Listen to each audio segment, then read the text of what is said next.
নমস্কাৰ বন্ধু বান্ধৱীসকল আপোনালোক সকলোকে পুনৰবাৰ টিপছ অসম ইউটিউব চেনেলটোলৈ স্বাগতম জনাইছোঁ। বন্ধু বান্ধৱীসকল এই ভিডিঅ'টো অতি গুৰুত্বপূৰ্ণ হ'বলৈ গৈ আছে কিয়নো এই ভিডিঅ'টোত আমি আপোনালোকক জনাম এদিন বয়সৰ পৰা 30 নম্বৰ দিনাখনলৈকে অৰ্থাৎ এমাহলৈকে 250টা সোণালী কুকুৰাক পোহপাল দিওঁতে কিমান টকা খৰচ হয় সেই বিষয়ে এই ভিডিঅ'টো আপোনালোকে প্ৰথমৰ পৰা শেষলৈ ভালদৰে চাব। আৰু যদি আপোনালোকে এই চেনেলটোত প্ৰথমবাৰ আহিছে তেনেহলে চেনেলটো সাবস্ক্ৰাইব কৰি ওচৰতে থকা বেল ঘণ্টিটো বজাই দিব। বৰ্তমানে আপোনালোকে যিখিনি পোৱালি দেখিবলৈ পাইছে এইখিনি হৈছে সোণালী কুকুৰাৰ পোৱালি আৰু এই সোণালী কুকুৰাৰ পোৱালিবোৰৰ বয়স হৈছে 33 দিন। বন্ধু বান্ধৱীসকল এই ভিডিঅ'টোত আমি আপোনালোকক 33 নম্বৰ দিনাখনলৈকে আমাৰ কিমান টকা খৰচ হৈছে সেইটো হিচাপ নিদিও, আমি 30 নম্বৰ দিনাখনলৈকে আমাৰ কিমান টকা খৰচ হৈছে সেইটোহে হিচাপ দিম। যদি আপোনালোকে প্ৰথম দিনাখনৰ পৰা আমাৰ ভিডিঅ'সমূহ চাই আছে তেতিয়া হয়তো আপোনালোকে গম পাব যে আমি আমাৰ ফাৰ্মত 249টা সোণালী কুকুৰাৰ পোৱালি ভৰাইছিলোঁ।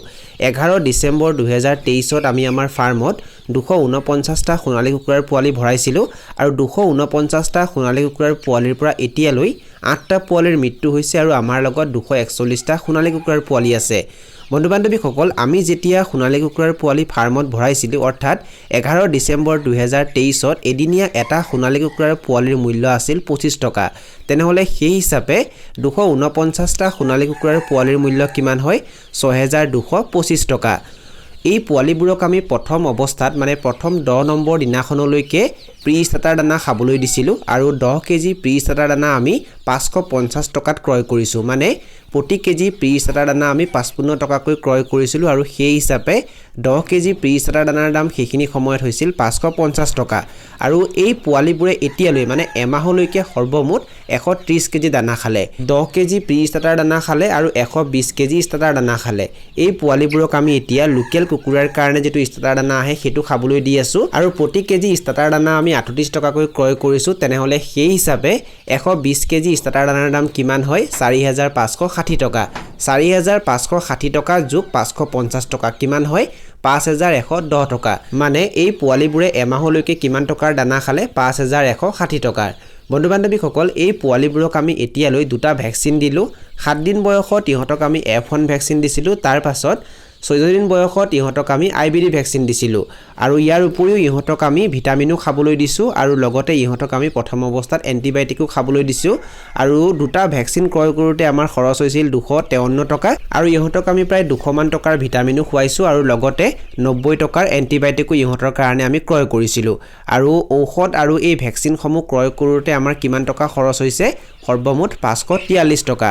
বন্ধু বান্ধৱীসকল এই পোৱালিবোৰক আমি এতিয়া যিটো ঘৰত ৰাখি আছোঁ তাৰ মজিয়াত আমি ধানৰ ভুচি পাৰি দিছোঁ আৰু এতিয়ালৈ আমি প্ৰায় 300 মান টকাৰ ধানৰ ভুচিও ক্ৰয় কৰিছোঁ, মানে ইয়াত আমি প্ৰায় 300 মান টকাৰ ধানৰ ভুচি পাৰি দিছোঁ।